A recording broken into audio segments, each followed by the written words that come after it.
So you can see we disassemble the gearbox, so it will be a gap between the gear rack, and now we will use the fork to upper the gantry a little higher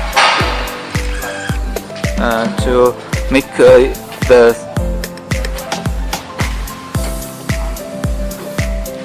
you can see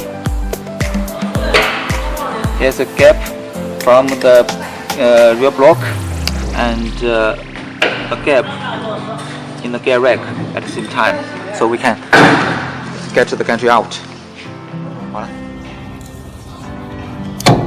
Put the gearbox up and tighten the screw.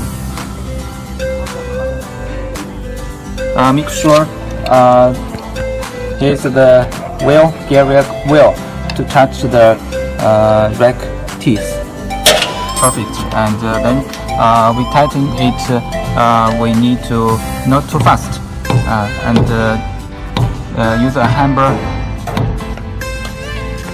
to hit it and to make sure the gear rack can be touched perfectly, and then tighten the screw again.